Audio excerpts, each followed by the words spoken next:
बिस्मिल्लाहिर्रहमानिर्रहीम, अस्सलाम वालेकुम नाज़रीन, आप देख रहे हैं दिला स्टार। मैं हूं यासिर रशीद और मेरे साथ हैं सीनियर सहाफ़ी राना मोहम्मद अजीम साहब। नाज़रीन, एक ऐसा वक्त कि जब बजट पेश होने वाला है, इससे कबल अपोजिशन जो है वो काफ़ी मुतहर्रिक दिखाई देती है। हुकूमत पुरज़्म है कि बजट अवाम के मफाद में होगा, अवाम की बेहतरी के लिए होगा, लेकिन अपोजिशन एक बयानिया इस वक्त बिल्डअप कर रही है कि ये जो बजट है ये अवाम दोस्त बजट हो ही नहीं सकता। एक ऐसी हुकूमत जो अवाम दोस्त हुकूमत ही नहीं है, तो वो अवाम दोस्त बजट कहाँ से ला सकती है।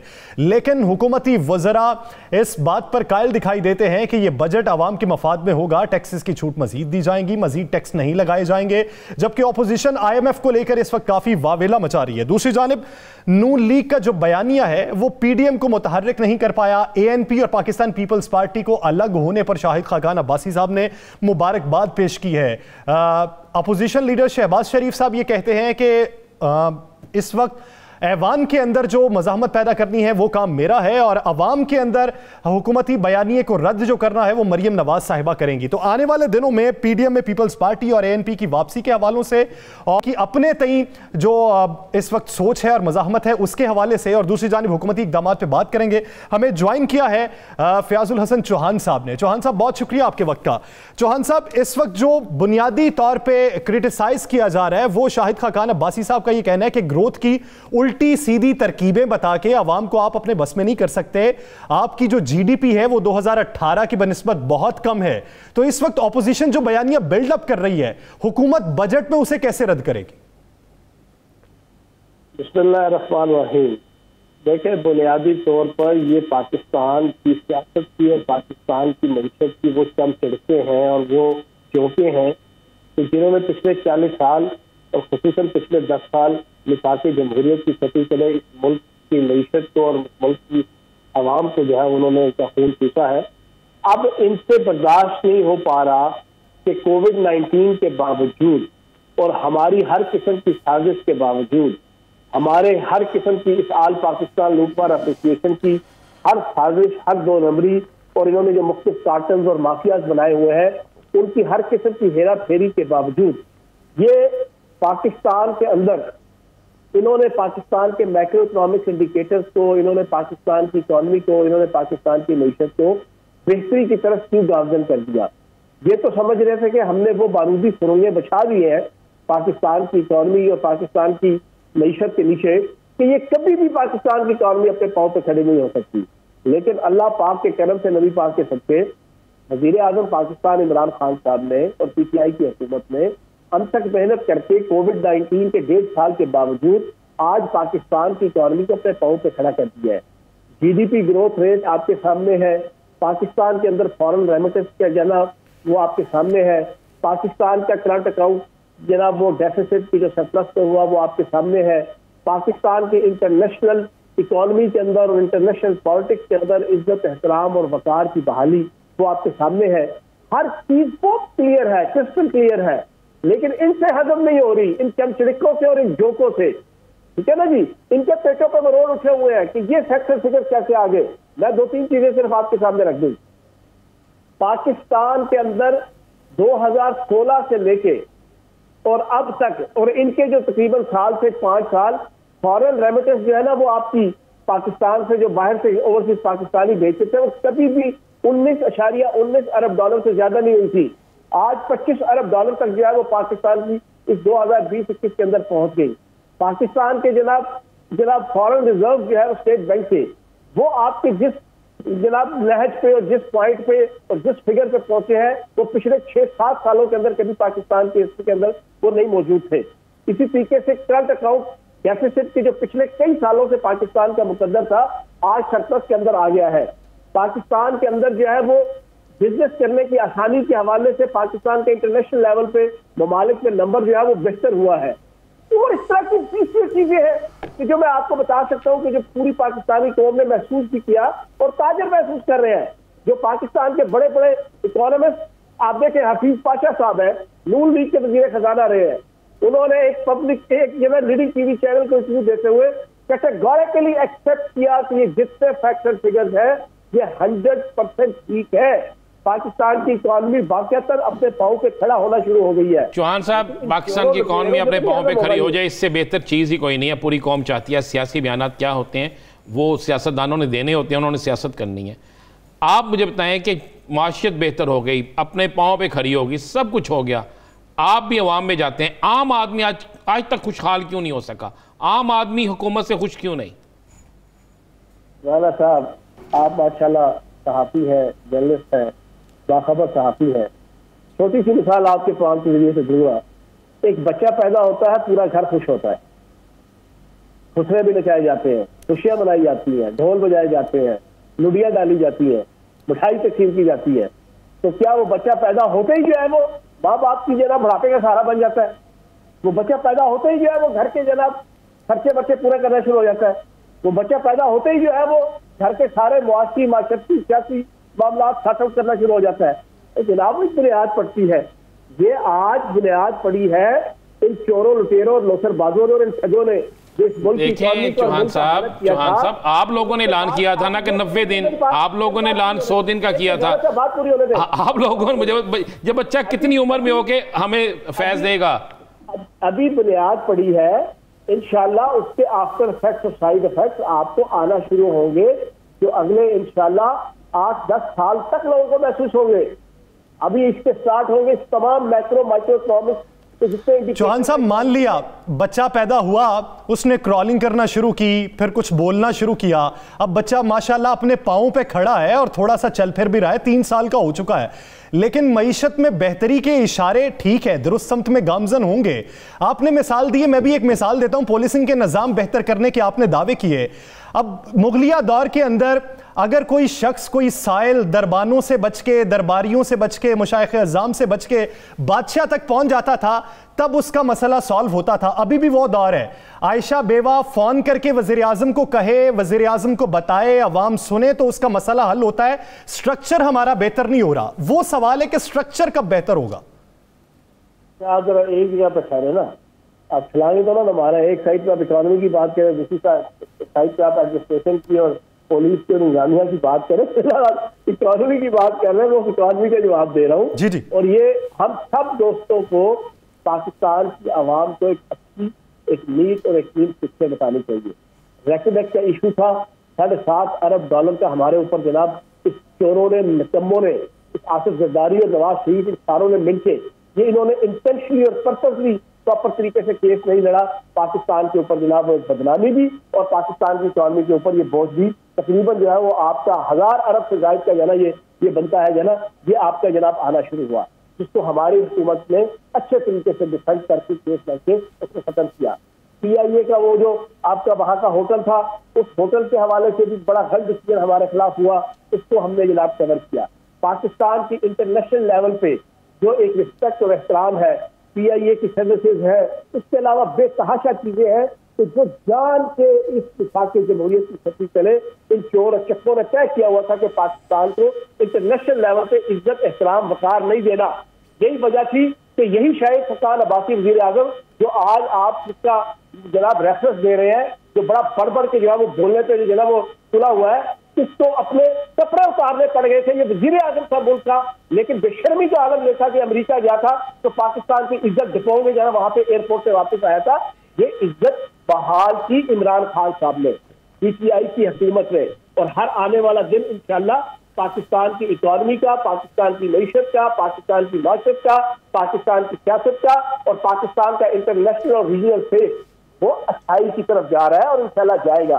बाकी ये एडमिनिस्ट्रेटिव इशूज भी ये 1-2 सालों के अंदर 70 साल के जनाब लगाए हुए जनाब आपके जो पेशे हैं ना या गुंजले हैं, वो आप कहें कि 2 साल 3 साल के अंदर सारे सार्ट आउट हो गए, इस तरह नहीं होती। मैंने बड़ा एक आज से जो है वो तकरीबन महीना पहले मैंने एक टॉक शो के अंदर कहा था, वो बड़ी अजीबो गरीब किस्म की थ्योरी थी, आपके सामने भी रख देता हूँ। कम अज कम 10 साल चाहिए इमरान खान साहब को, बिल्कुल 2/3 मेजॉरिटी के साथ अगला मैंडेट हो, सेनेट के अंदर आपकी एक्सपीरियंस हो और इंशाल्लाह 10 साल पूरे पाकिस्तान के अंदर इमरान खान साहब की हुकूमत होगी। आप देखेंगे कि पूरा पाकिस्तान एक स्मूथली आपको इंशाल्लाह एक हैंडसम किस्म का, एक मैं समझता हूँ कि एक मुल्क इकोनॉमिकली भी और सोशल और पोलिटिकल पॉइंट ऑफ व्यू से भी वो आपको नजर आएगा इंशाल्लाह। चौहान साहब आपने सब कुछ बता दिया, सारा कुछ हो गया, अल्लाह करे जो आप कह रहे हैं सही हो जाए, अगर इस मुल्क के लिए बेहतर है। ये बता दें कि आपकी हुकूमत है, आपकी हुकूमत के अहम तरीन शख्स रहे हैं जहांगीर तरीन, आज भी उन्होंने कहा है कि मुझे इंसाफ चाहिए, मुझे इंसाफ दिया जाए। आम आदमी के मुकदमे में इतनी तारीख पेशियाँ नहीं पड़ती, उनका मुकदमा जो ख़ास मुकदमा है वो भी आज इंसाफ के लिए तरस रहे हैं, तो इंसाफ कब मिलेगा? इंसाफ मिलेगा। देखिए बात बड़ी वाज़ेह से है, वज़ीर आज़म पाकिस्तान इमरान खान साहब का ना कोई दोस्त है ना कोई दुश्मन है। Being prime minister, being leader, उनके कागजों में दोस्ती और जनाब दुश्मनी है, वो उसके ऊपर ईमान नहीं रखते। उन्हें जो चीज़ कानून और आइन के मुताबिक होगी वो उसके मुताबिक फैसला करेंगे। जहांगीर तरीन साहब का केस सारा भी चल रहा है, ठीक है जी। वो अगर उसमें गिल्टी ना हुए तो वो बिल्कुल नीट एंड क्लीन साफ सुथरे होकर जो है वो बिल्कुल साइड पे हो जाएंगे। आपके पास क्या इंफॉर्मेशन है? आप बड़े बाखबर हैं, सियासतदान है, बड़ी गहरी नज़र होती है। जहांगीर तरीन साहब गुनाहगार हैं या बेगुनाह हैं? आपके पास क्या इंफॉर्मेशन है? नहीं, मैं कोई FIA का जो है डायरेक्टर नहीं हूँ, ठीक है ना, ना ही मैं कोई पाकिस्तान की जो है पुलिस का जो है कोई। अली जफर साहब की रिपोर्ट के हवाले से वो कयास आराई करते हैं कि उसमें मुझे मुस्बत लिखा गया।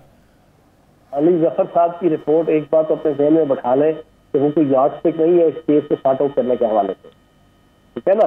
वो कोई यार्डस्टिक नहीं है, वो कोई क्राइटेरिया नहीं है, वो कोई मैट्रिक्स नहीं है तो जिसकी बुनियाद पे आप कहेंगे कि हाँ जी अब केस जो है ना वो बिल्कुल सॉर्ट आउट हो गया और जनाब बिल्कुल सॉल्व हो गया, ऐसी चीज नहीं है, ठीक है ना। वो एक पर्सन कैपेसिटी के अंदर जो है ना एक उन्होंने कहा था कि उसकी तस्दीक करें और मुझे बताएं कि ये जो कह रहे हैं कि हमारे साथ जो है ना वो पार्शलिज्म का शिकार किया जा रहा है हमें, तो उसका जवाब दे।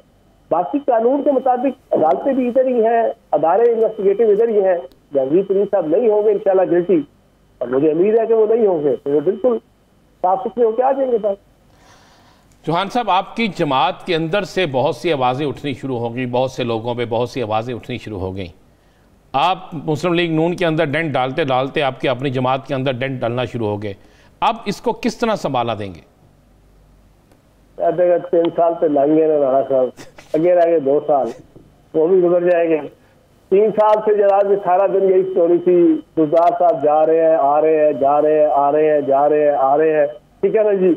ऊपर से भी ज्यादा वो 2-3 दफा जनाब बड़ी कंस्पिरेसी पूरी चली, इमरान खान साहब जनाब जाने लगे, फलाह होने लगा, फलाह। ओ भाई कुछ भी नहीं हो रहा, मुल्क बिल्कुल सीधा सबूत बेहतरीन तरीके से अच्छे अंदाज से आगे की तरफ बढ़ रहा है। वज़ीर आज़म पाकिस्तान इमरान खान साहब की क़यादत में और पंजाब के अंदर इंतहाई नर्म दमे गुफ्तगू, गर्म दमे गुफ्तगू के मज़दाक उस्मान गुलजार साहब अपना काम कर रहे हैं। अगले 2 साल भी इसी तरह गुजर जाएंगे तो बाकी बातें होती रहेंगी। अच्छा चौहान साहब, जब आप ये समझते हैं कि बम्पर क्रॉप हुई है, इस वक्त मईशत भी बेहतरी की तरफ गामजन है, बजट भी सर पे है, ऑपोजिशन को खदशात हैं, तहफ़्फ़ुज़ात भी हैं, वो इस हवाले से अवाम के अंदर अपना बयानिया भी मकबूल करवा रहे हैं, तो बजट में फिर क्या रिलीफ देने जा रहे हैं जब मईशत बेहतर हो रही है? तो ये आप वज़ीर खजाना को आप ले जी, वो आपको बताएंगे कि हम क्या रिलीफ देने लगे। मैं वज़ीर जेल खाना जाता हूँ, मुझसे पूछेंगे ना जेल में किसने आना है और किसने जाना है, इसका तो जेल में आएगा। यही बता चले, आप यही बता दें जेल में अब कौन बड़ा आने वाला है। चले चौहान साहब, आपने खुद ही कहा मुझसे ये पूछें, चले ये बता दें जेल में कौन आने वाला है। अब सूरत हाल ये बनी हुई है कि लोगों के लिए आजाद फजा भी जेल बन चुकी है। ये आजाद फजा के अंदर भी मौलाना फजल रहमान के लिए पाकिस्तान जेल है। आज शहबाज शरीफ के लिए आजाद हैसियत में भी पाकिस्तान की आबो हवा जेल है। बेगम सफदर आवाम के लिए ये आजाद फजाओं में घूमना फिरना, जलसे करना, आउटिंग करना, झूठी के जनाब प्रोडक्ट लेके जनाब उसकी पब्लिसिटी करना, करोड़ों के लाखों के जनाब प्रोडक्ट को जनाब यूटिलाइज करके घूमना फिरना। मैं चौहान साहब आपको सलाम पेश करता हूं। आपने अपने सवाल का जिस खूबसूरत अंदाज में सियासी रंग दिया ना, एक अच्छी बात है कि आप अगर मईशत में बेहतरी की तरफ गामजन है तो बेहतर फैसले भी होने चाहिए, और उन लोगों को डरना चाहिए कि जिन्होंने बेहतर फैसले ना किए और अपना आप कमाया और अपने लिए कमाया, तो उनके लिए आज़ाद फजाएं भी जेल बन सकती हैं। बहुत शुक्रिया फयाजुल हसन इस हवाले से अपना वक्त देने के लिए। नाज़रीन, दीगर इश्यूज़ पर बात करेंगे एक शॉर्ट ब्रेक के बाद। स्टे विद अस।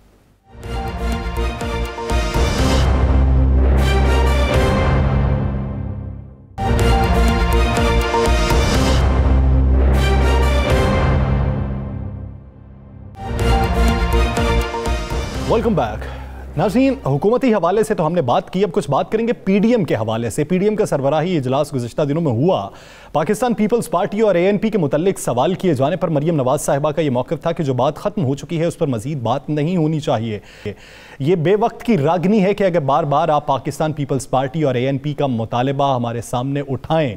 शाहिद खाकान अब्बासी साहब मुबारकबाद दे चुके हैं। पाकिस्तान पीपल्स पार्टी और एएनपी के दरमियान जो इस वक्त राबिता मुहिम चल रही है वो आने वाले दिनों में कितनी स्ट्रांग हो सकती है? पीडीएम के मद्दे मुकाबले अगर पाकिस्तान पीपल्स पार्टी किसी तहरीक का आगाज करे तो वो किस हद तक सूदमंद हो सकती है? और पीडीएम ने जिस तहरीक के लिए बाज़ाब्ता ऐलान किया है और जो इस वक्त ऐलान ये हुआ कि किस तारीख को कहां पर कितना बड़ा जलसा होगा, वो कितना सूदमंद साबित हो सकता है अपोजिशन के लिए? इसी पे बात करने के लिए हमें ज्वाइन किया पाकिस्तान पीपल्स पार्टी की सीमा शैला रजा साहिबा ने। शैला साहिबा, बहुत शुक्रिया आपके वक्त का। शैला रजा साहिबा, सबसे पहले बात कर लेते हैं पीडीएम के हवाले से। पाकिस्तान पीपल्स पार्टी के चेयरमैन बिलावल भुट्टो जरदारी साहब तो पीडीएम में वापसी के लिए भी अब तैयार नहीं है और पीडीएम भी कबूल करने के लिए तैयार नहीं है। पीडीएम का आगाज पीपल्स पार्टी ने किया। अब अगर अपने अपने तई एहतजाज किया जाएगा, मज़ाहमत की सियासत की जाएगी, तो वो किस हद तक सूदमंद होगी जब अपोजिशन बटी हुई होगी? पहली बात तो मैं आपको ये बता दूं कि एक तो मुख्तलिफुल ख्याल अपोजिशन पार्टीज जिनका नज़रियात भी बड़े मुख्तलिफ हैं, उनका जो है मिल जाना जो है ना वो मुआवजा था कि वो मिनिमम एजेंडे पे यूनाइट हुई थी। लेकिन उन्होंने गिलगित बाल्टिस्तान में एक दूसरे के खिलाफ इलेक्शन भी लड़ा। अब अगर उनमें मसला भी है तो पीडीएम पार्लियामेंट के बाहर, पीडीएम पार्लियामेंट के अंदर नहीं थी। और हम इशू बेस्ड पॉलिटिक्स होती है पार्लियामेंट में, हम उस पर अपना मौक़िफ़ रखेंगे और मुझे यकीन है कि हुकूमत जो है जो काम ऐसा करेगी कि जिस पे मुखालफत की जाए उस पे तमाम पॉलिटिकल पार्टीज जो अपोजिशन में हैं वो एक पेज पर होंगी। अब रही बात, तो मैं तो हैरान हूँ कि पीडीएम का जो है माइनस पीपल्स पार्टी और एएनपी इजलास हुआ और उसमें उन मिनट्स ऑफ द मीटिंग पे बात नहीं की गई जिसमें ये तय हुआ था अगर कि लॉन्ग मार्च के बाद जो है वो इस्तीफे दिए जाएंगे, उनको रिपीट किया जाता और बात की जाती कि क्योंकि इन्होंने ऐसा नहीं किया तो अब ये फैसला हुआ है। ये तय ही नहीं हुआ था कि लॉन्ग मार्च के बाद इस्तीफे दिए जाएंगे, लॉन्ग मार्च को नथी किया गया हो, ऐसा हुआ नहीं था। अब नहीं हुआ था, हम निकल गए, हम गलत थे, हम झूठे थे, तो अब आप लॉन्ग मार्च तय कर लेते और इस्तीफे की बात कर लेते। हमारे क्या आप समझती हैं जो कहा जा रहा है कि पीआईडी को मुत्तहिदा अपोजिशन जो है इसको हाईजैक कर लिया है मुस्लिम लीग नून ने, और मौलाना साहब वही कहती हैं जो मुस्लिम लीग नून की जुबान होती है? उनकी मजबूरी है। मैं जरा अपनी एक बात पहले कर लूं और इस मजबूरी को भी बताऊंगी। हमारे ऊपर इस्तीफों से लड़ाई डाली कि इन्होंने इस्तीफे नहीं दिए, शुक्का जरिए और वो बाप का इल्जाम और उसका, लेकिन उनके अपने वालिद ने कहा कि आपको हुकूमत नहीं गिरानी है वरना ये सियासी शहीद हो जाएंगे। तो फिर हमसे क्या जवाब था लड़ने का? और जब अब इतने अरसे बाद आपने मुहिम शुरू की तो उसमें भी इस्तीफे नहीं है। आपने मई के आखिर में ये फैसला किया कि जुलाई के आखिर में आप हुकूमत के खिलाफ जबरदस्त जलसा करेंगे, लेकिन सिंध में। तो अब आती है बात कि आप दोनों को मसाइल क्या हैं? दोनों को मसाइल ये हैं कि नून लीग मुत्तहिद नहीं है। हमें मुख्तलिफ औकात में नजर आया जब उनके एमपीएस जो हैं वो वजीर आला फौजदार से मिलते रहे, उन्होंने उनको हटाया, ये सब किया और फिर वो समझ रहे थे कि ऐसा नहीं हो सकेगा। तो पीटीआई जिसमें पहले ही काफ़ी दराड़े हैं, चाहे वो तरीन ग्रुप से हो या गजन फरछेना वाले ग्रुप से या उससे पहले खुर्रम लगारी, इन्होंने आपस में सेनेट की बंदर पांट की। फिर इसके बाद जो है डस्का इलेक्शन में जाने जा चुकी थी लेकिन सेनेट में ये सब कर लिया।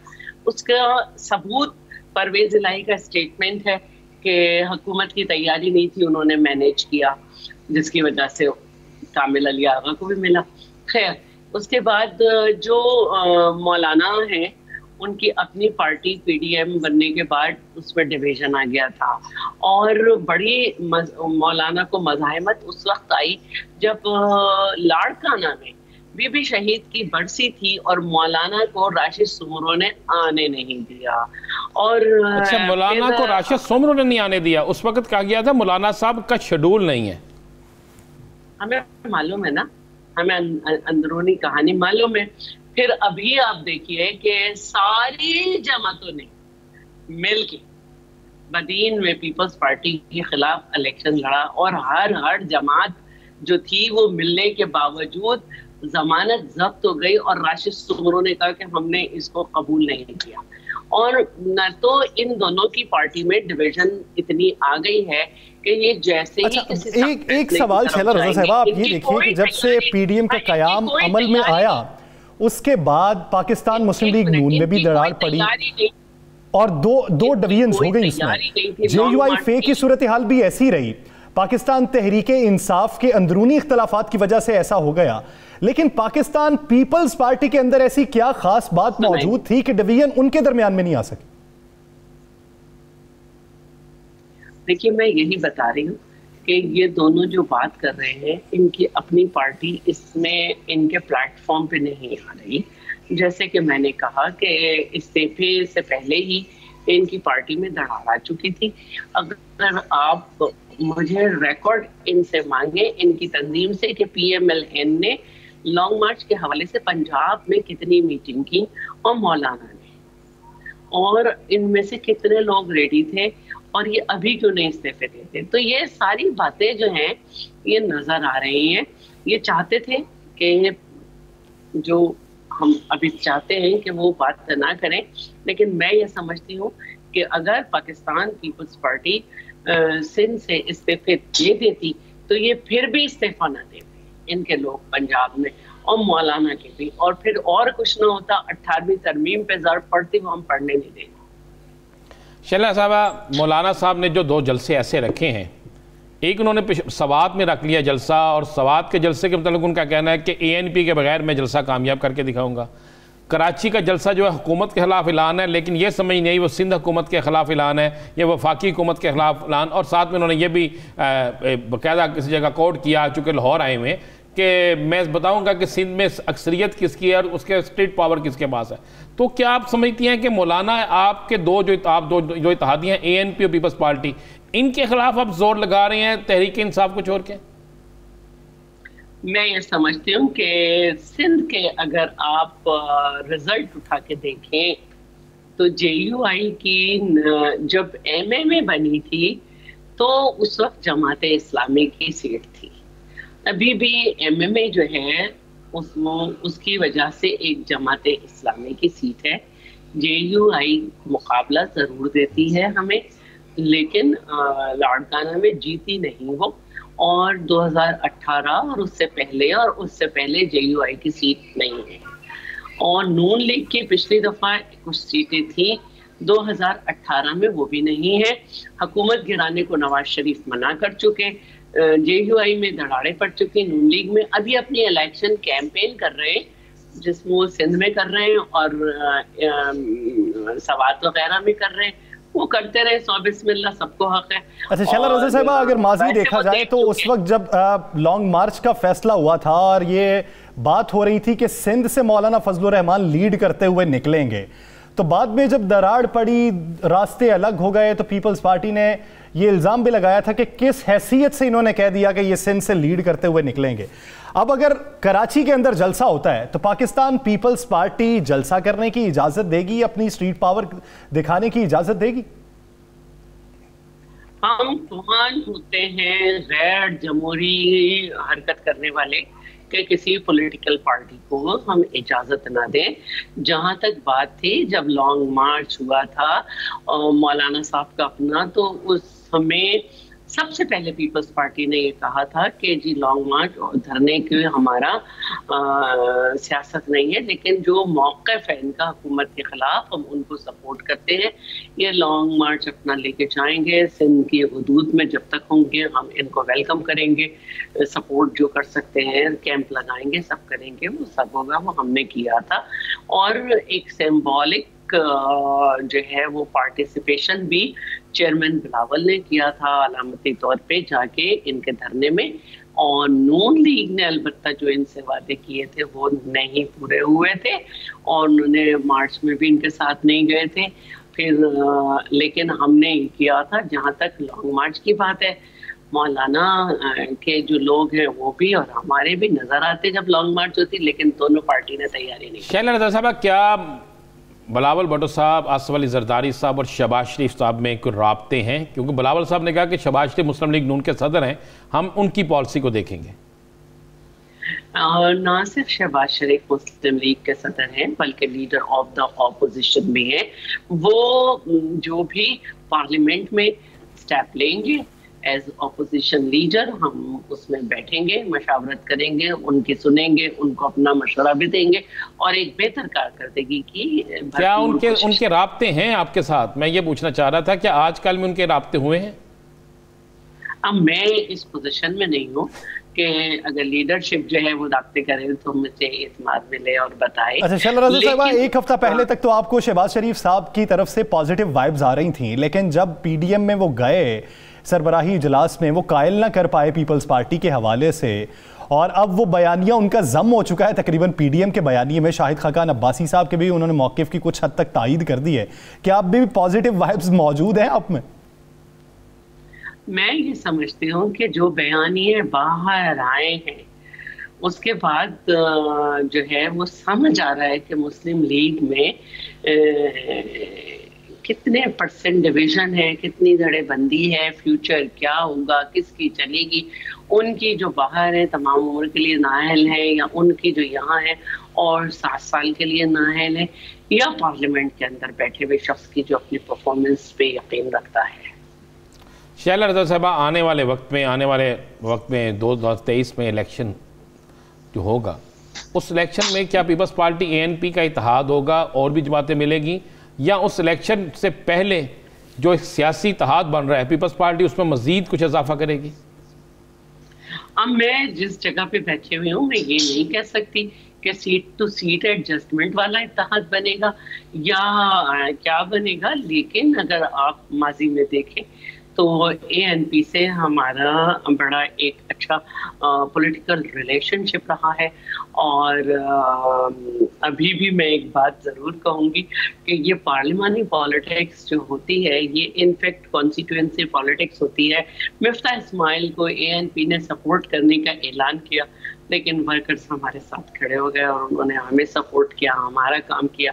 तो ये बातें भी पार्टी लीडर्स को समझने के लिए काफी मदद देती हैं कि उनको कौन से फैसले करने हैं। अच्छा शैला रज़ा साहिबा, आज़ाद कश्मीर इलेक्शन की बात करते हैं। NCOC के हवाले से अगर तक देखा जाए, अब तक के जो इकदाम हैं, पॉजिटिविटी रेशो 4 तक पहुंच चुकी है। उन्होंने सिफारिश की कि 2 माह डिले कर दिया जाए।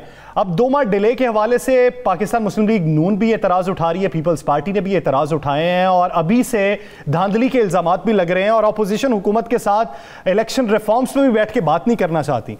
तो क्या निकलेगा इसका हल बेहतरीन? अच्छा, अगर मैं फिर मिसाल दूं NA 249 की, तो रमज़ान में इलेक्शन कराया गया और आपने देखा कि टर्न आउट भी कम रहा, और हमने कहा भी था तो उसमें आईनी जो है वो हिदायत बताई गई। और इधर भी हम ये समझते हैं कि हमें NCOC का ये राइट नहीं है। गिलगित बल्तिस्तान में भी जब इलेक्शन आगे बढ़ा था तो फिर ये हुआ था कि नून लीग के लोग तोड़ के वो अपने साथ मिलाए गए थे। आजकल कश्मीर में ये सिलसिला शुरू हो चुका है। मैं मिनिस्ट्री पोर्टफोलियो भूल गई हूँ, लेकिन PTI ने अभी हाल में नून लीग के किसी मिनिस्टर को अपने यहाँ शामिल कर। सही, इस वक्त इस्लाहात की बात तो हो रही है, लेकिन इस्लाहात को लेके आने वाले दिनों में बेहतर क्या होगा, इस पे आप शैला रज़ा साहिबा ये भी तो देखिए ना कि अगर बातचीत चल रही है तो बातचीत का हासिल हुसूल तो है नहीं, सिर्फ इल्जामात हैं। ये इल्जामात कब तक चलते रहेंगे? अच्छा, जो इस्लाहात की बात है तो नून लीग का तो मुझे नहीं मालूम। अब तो वो कहने लगे हैं कि मज़ाहिमत होगी तो मफाहिमत की तरफ जाएंगे। कि इस मफाहिमत से क्या मुराद है? क्या नवाज शरीफ के बाद शहबाज शरीफ की बाहर रवानगी है या मरियम की? और वो ये कहते रहे कि इनसे बात नहीं होगी, लेकिन हमने हमेशा ये कहा है कि पार्लियामेंट में जो भी रिफॉर्म्स लाएंगे, अगर वज़ीर आज़म साहब यकीन रखते हैं कि वो हमसे बातचीत करेंगे और एक सही माहौल में लाएंगे तो हम जरूर करेंगे। वज़ीर आज़म को पूरी दुनिया में चैंपियन बनने का शौक है कि वो पूरी मुस्लिम उम्मा को ये करें वो करें, लेकिन अपने वतन में भी डायलॉग जो है उसको करने को सोचे। उन्हीं की बेहतरी है। ये बैसाखियां जो हैं जो उन्हें लेके चल रही हैं, नेगेटिव परफॉर्मेंस होने के बावजूद भी जिस दिन निकली तो ऐसा गिरेंगे कि उठाने वाला कोई नहीं होगा। बैसाखियों पे जो हुकूमत कायम है, अगर गिरी तो उठाने वाला कोई नहीं होगा। डायलॉग्स हो सकते हैं लेकिन अगर बेहतर तरीके से साजगार माहौल में हो तो। बहुत शुक्रिया शैला रज़ा साहिबा इस वक्त देने के लिए। नाज़रीन दीगर इश्यूज़ पर बात करेंगे शॉर्ट ब्रेक के बाद। स्टे विद अस।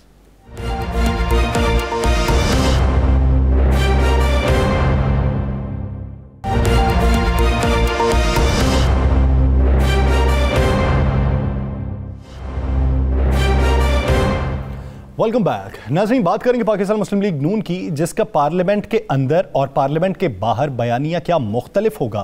क्या आने वाले दिनों में एक महाज पे शहबाज शरीफ साहब और दूसरे महाज पे मरियम नवाज साहिबा लीड करेंगी। अगर दो महाज पे लीड करने वाले होंगे तो बयानिया एक जैसा कैसा रह सकेगा। इसी पे मजीद बात करेंगे। राना साहब की तरफ रुजू करते हैं। राना साहब, नून लीग में इख्तलाफात की खबरें जन्म ले रही हैं। एक तरफ बात ये की जा रही है पार्लियामेंट में शहबाज शरीफ साहब, अवाम में मरियम नवाज साहिबा लीड करेंगी। अगर तरीका यही रहा तो बंटवारा कितना हो सकता है मजीद? देखें यासर, मैं आपको अभी बता दूं कि एक 2 रोज़ से एक कॉन्फ्रेंस एक मीटिंग चल रही है मुस्लिम लीग नून की। सही।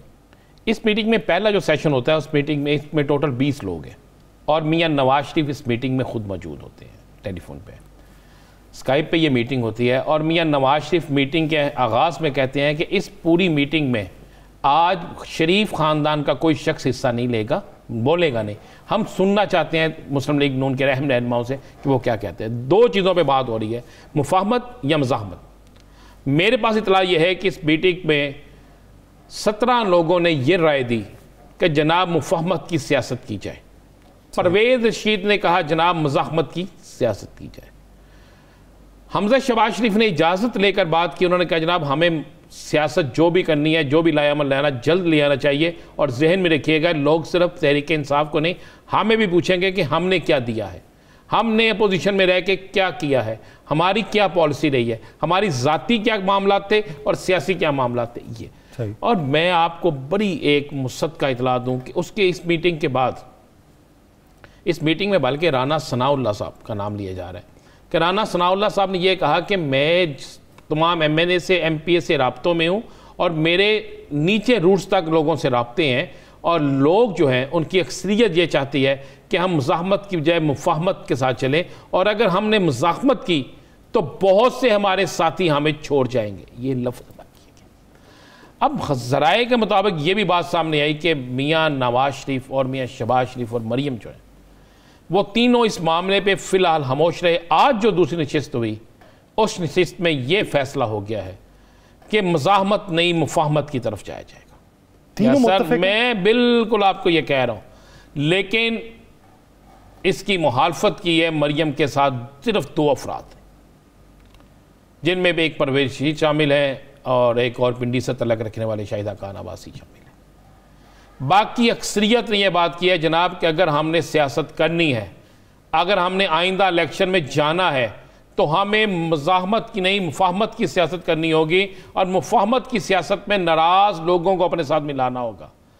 पीपल्स पार्टी का भी जिक्र किया गया, ANP का भी किया गया और कहा गया कि पंजाब में और वफाक में तब्दीली के लिए हमें आईनी कोशिशें करनी चाहिए ताकि लोगों को नजर आए कि हम बातें नहीं करते, कोशिशें करते हैं। लेकिन राना साहब, नवाज शरीफ साहब तो इस नुक्ते पे मुत्तफिक नहीं होंगे क्योंकि उनका आज का जो ट्वीट है वो तो फिर फिस्तायत की बातें करते हैं, इसको रोकना होगा। जब ये सारा कुछ हुआ, ये सारी मामलात हुए, तो उसके बाद जब उन 18 लोगों की राय को कहा गया कि आपकी राय मुकद्दम है, इसी पे काम करते हैं, लेकिन एक झटका हम लगाएंगे, ये लफ्ज़ इस्तेमाल किया गया, एक झटका हम लगाएंगे भरपूर तरीके से। अगर उस झटके से हमें रिस्पॉन्स मिल गया तो फिर ठीक है, ना रिस्पॉन्स मिला तो फिर शहबाज शरीफ का कुलिया आगे लेकर जाएंगे। आखिरी ट्राई है, लग गया तो लग गया, तुक्का है, नहीं तो शहबाज शरीफ का कुलिया आगे लेकर जाएंगे। और मैं आपको एक बड़ी खबर दे दूं, मियां नवाज शरीफ से इस मीटिंग में नवाज शरीफ और इसहाक डार दोनों मौजूद थे। सही।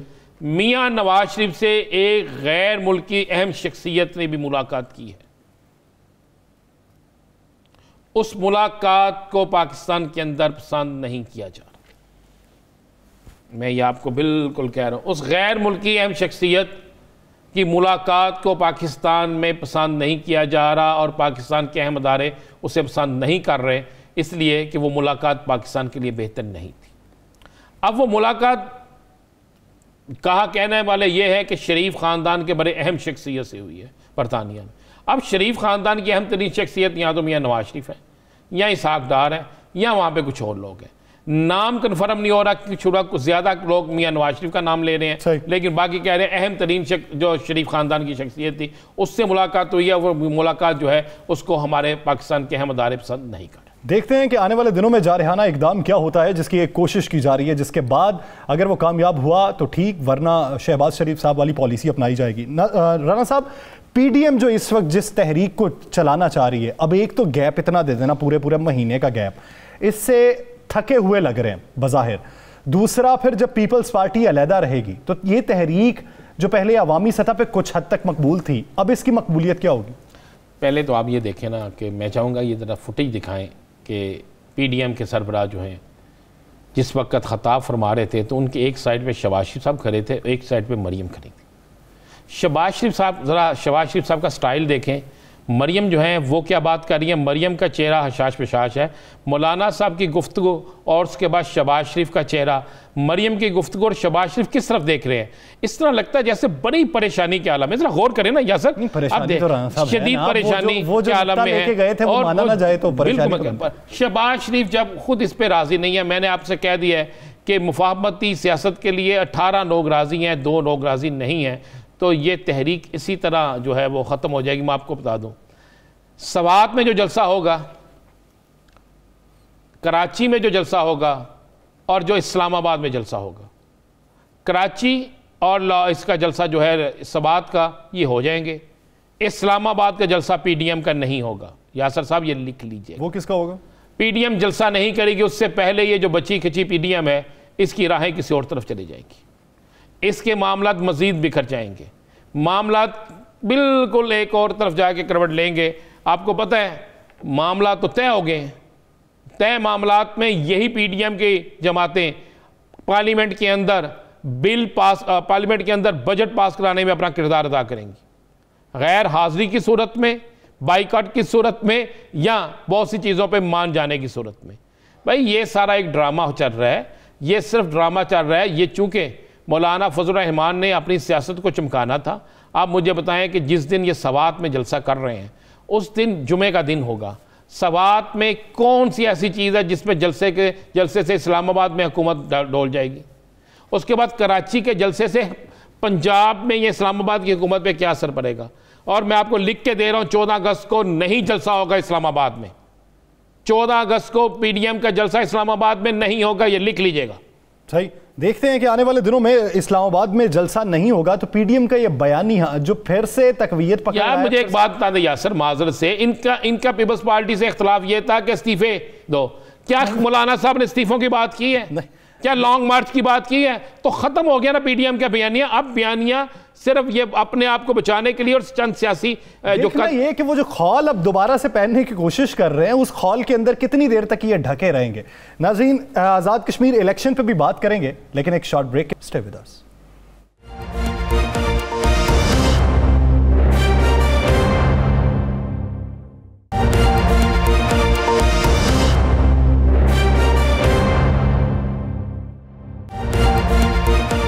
Welcome back. नाज़रीन, आज़ाद कश्मीर का इलेक्शन, पाकिस्तान तहरीक इंसाफ के अंदर क्या कोई ग्रुपिंग हो रही है? अपोजिशन की जानिब से जो इस वक्त इल्ज़ामात लगाए जा रहे हैं कि ये डिले अपने मफाद में करना चाहते हैं, दूसरे लोगों को अपनी तरफ माइल करना चाहते हैं, उसमें कितनी हकीकत है?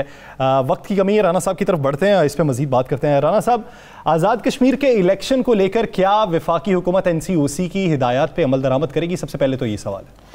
देखें, ये तो हुकूमत भी बता सकती है, वैसे अमल दरामद होना चाहिए, इसलिए अमल दरामद होना चाहिए कि आज़ाद कश्मीर के इलेक्शन, अगर कोरोना फैलता है, कोरोना से कुछ हलाकतें होती हैं, कोरोना से कुछ लोग मर जाते हैं और ये दोबारा कोरोना के वबा वहीं से निकल के पूरे मुल्क में चले जाती है, तो फिर ये इलेक्शन ज़रूरी नहीं, इस मुल्क के लोगों की जान और माल का पार्टी जो मौक़िफ़ अपनाती है कि पूरी दुनिया में इलेक्शन हुए, कहीं मुलतवी नहीं हुए, कोरोना तो पूरी दुनिया में है, तो ये हुकूमत तो सिर्फ अपने मफाद में मुलतवी करना चाहती है। पूरी दुनिया में इलेक्शन हुए, कोरोना है या नहीं है, जितनी पूरी दुनिया में हलाकतें हुई आपकी इधर हलाकतें नहीं है, क्या आप उसका मुकाबला करना चाहते हैं?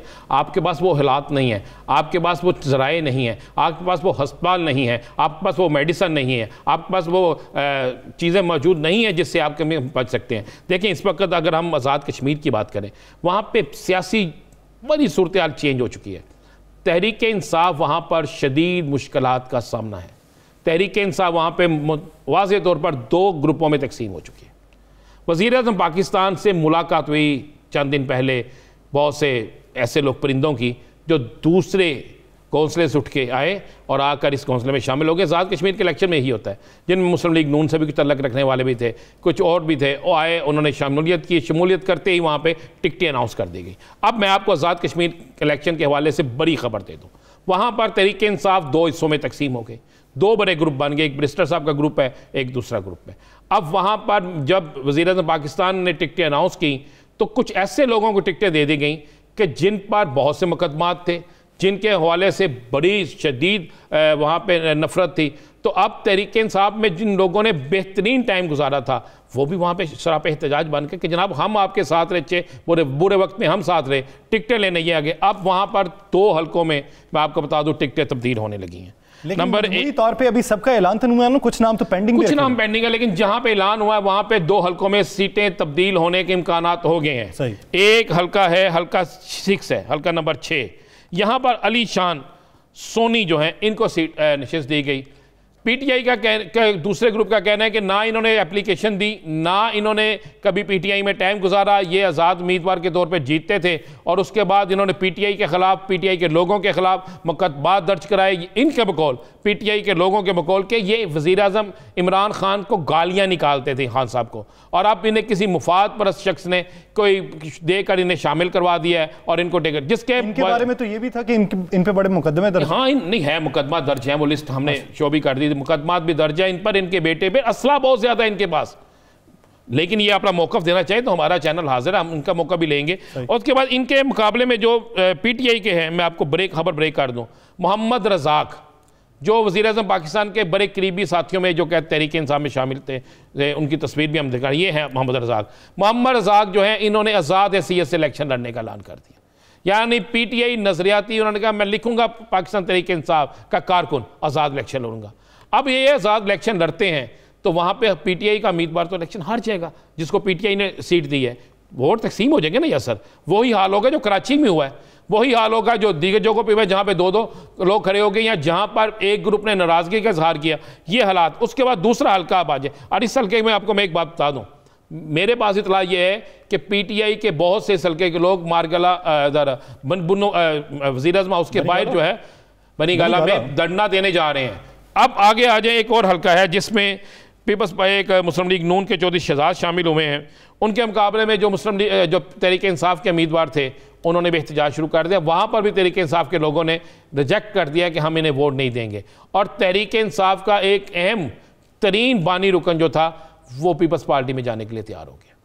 उन्होंने कहा अगर आप मुझे नहीं देंगे, मेरे साथ ये ज्यादती करेंगे तो मैं जाऊंगा। 3 हल्के हैं जहां पे टिकटों की तकसीम के हवाले से दोबारा नजरसानी शुरू हो गई है, हल्का 6, हल्का 28 और हल्का नंबर 15। नतीजा क्या निकलना? नतीजा ये निकलेगा, तहरीक इंसाफ में अगर नशिस्तें ये सीटें ठीक ना की गई, नजरियाती कारकुनों को सीटें ना दी गई, तो जो तहरीक इंसाफ का वहाँ वोट बैंक है, जो वहाँ पे इनके लोग हैं, ये किसी और को वोट देंगे या आज़ाद खड़े हो जाएंगे, जिससे तहरीक इंसाफ के वहाँ पे उम्मीदवार जो हैं वो हार जाएंगे। तो मजमूई तौर पर अभी हवा क्या है कि अगला जो असम्बली होगी वो असम्बली में सबसे ज़्यादा मार्जिन पाकिस्तान मुस्लिम लीग नून दोबारा ले सकती? नहीं, मुस्लिम लीग नून नहीं ले सकती। पाकिस्तान पीपल्स पार्टी, देखिए पीपल्स पार्टी को मार्जिन मिल सकता है, सही, तहरीक इंसाफ को मार्जिन मिल सकता है, इसके अलावा अगर आप कहें कि नून लीग को भी मिल सकता है, लेकिन नून लीग एक चीज़ ज़हन में रखिएगा, मैंने जितने इलेक्शन देखे हैं वहां पर अक्सर मार्जिन जो होता है वो हुकूमत को मिलता है। लेकिन ग्रुपिंग तो नहीं ना होती, नहीं ग्रुपिंग, लेकिन इस वक्त ग्रुपिंग होगी। तहरीक इंसाफ को बड़ी खौफनाक ग्रुपिंग का सामना करना पड़ रहा है। अगर ये 3 हल्के जो मैंने कहा जिनमें